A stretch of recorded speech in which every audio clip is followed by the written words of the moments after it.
Oke guys, selamat datang kembali bersama saya di channel ini. Nah, pada kali ini kita akan memperbaiki sebuah kerusakan pada PCB MacBook Pro, laptop ya. Ini bukan televisi lagi. Kali ini kita buat perbaikan untuk laptop.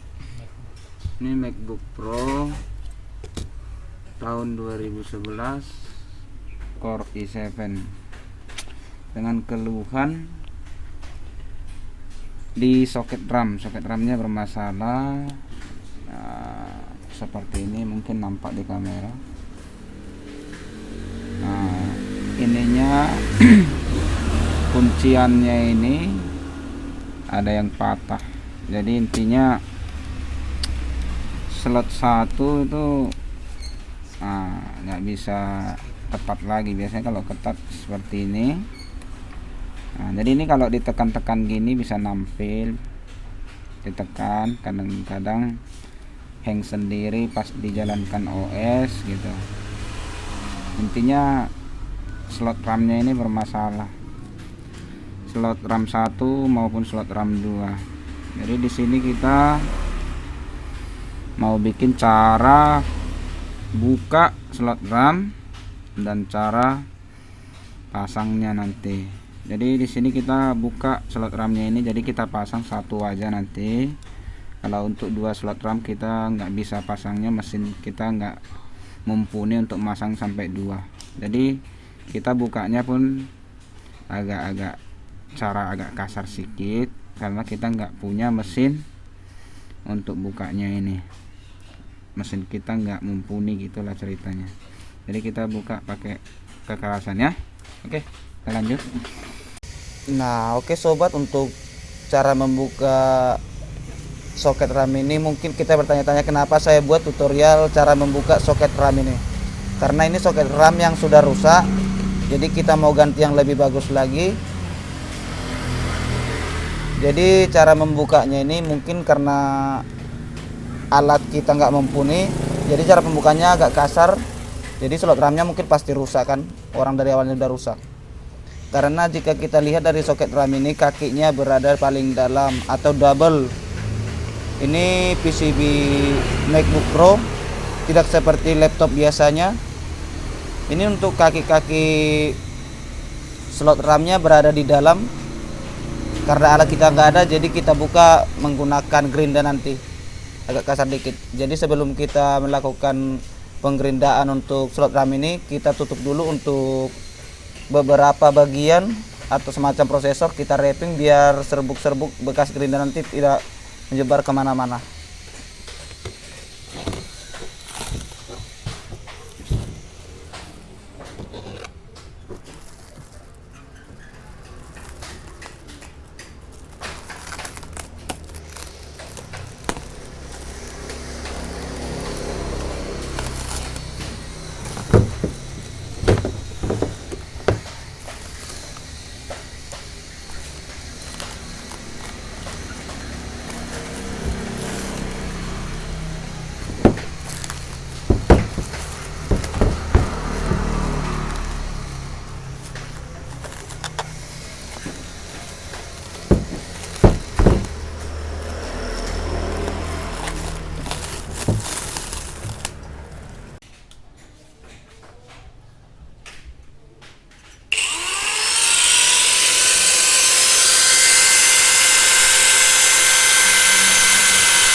udah goyang, nanti kita lanjut pakai solder karena di bawah ini PCB, takut PCB nya kena gerinda nanti, jadi ini dilanjutkan pakai solder. Nah, jadi yang penting nampak tembaganya, pin-pinnya, kita lanjut pakai solder karena PCB nya ada di bawah slot ini. Oke, sisa kotorannya ini sisa kotorannya yang kurang tertutup tadi kita bersihkan dulu ya.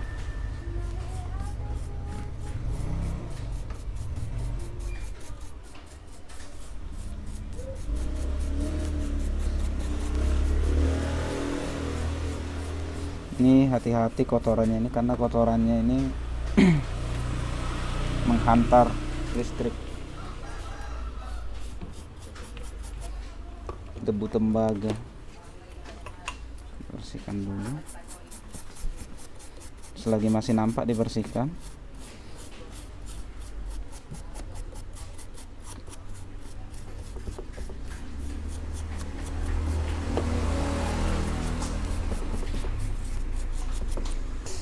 Kayaknya kita menggunakan blower aja, jadi dia ini langsung meleleh.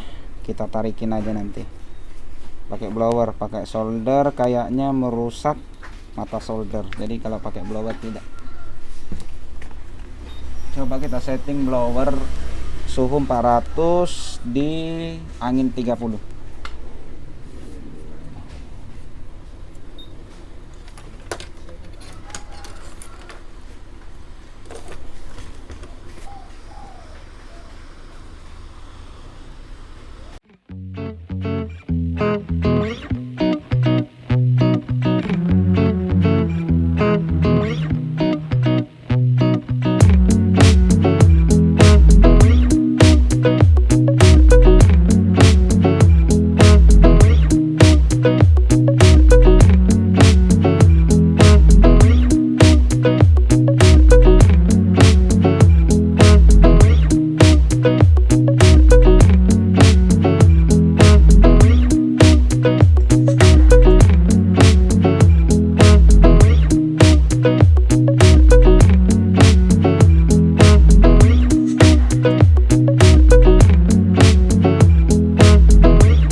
Atomnya udah meleleh, tarikin aja macam gini. Nah, kalau ada meleleh atomnya ditarikin. Nah, kan gampang.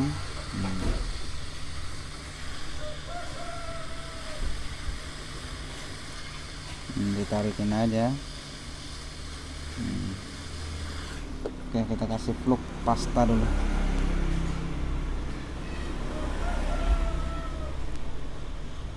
Hati-hati komponen yang di belakang ini jangan sampai hilang ya.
saya bilang slot 1 yang di atas tadi, atau ini masih ada, ini slot 1, nah ini slot 2. Berarti slot satunya sudah terbuka, hasilnya seperti ini.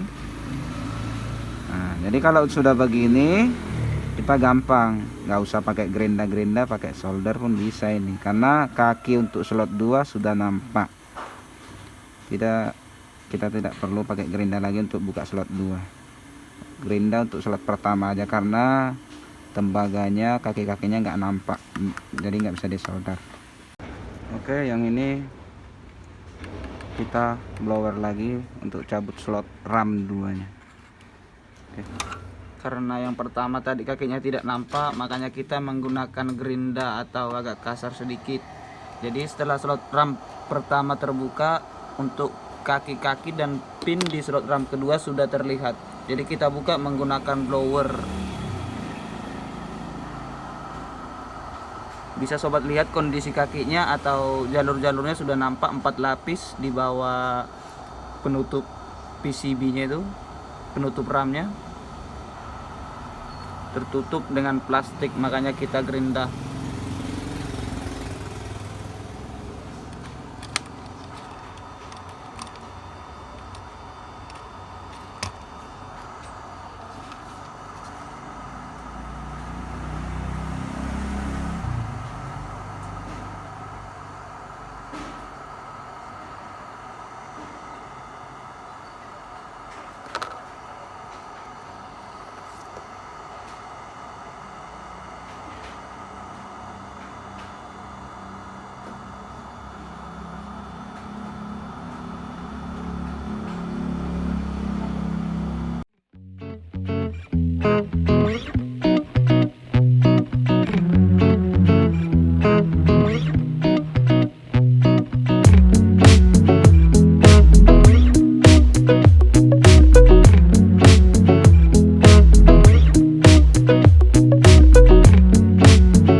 ini step pembersihan untuk lubang kaki slot RAM-nya.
Nah, oke guys, untuk step pelepasan slot RAM-nya sudah selesai, dan di sini sudah kita bersihkan semua. Dan untuk pin-pin untuk slot RAM yang akan kita pasang sudah terlepas. Ini bisa sobat lihat di kamera, sudah pada bolong semua. Jadi memang sebenarnya ini sudah rusak slot RAM-nya, jadi kita mau ganti. Nah, untuk pemasangannya nanti saya akan buat di video selanjutnya. Untuk tahap pemasangan slot yang rusak ini, nanti akan kita pasang cuma 1 biji aja, karena untuk pemasangan 2 slot RAM tidak memungkinkan karena kita tidak punya alat yang mumpuni memasang slot RAM ini. Kita pun buka slot RAM-nya agak kasar dikit karena alat pun kurang memadai. Jadi itu teknik yang kurang alat. Oke guys, sampai berjumpa kembali di next video untuk pemasangan slot RAM yang rusak ini. Oke, good job.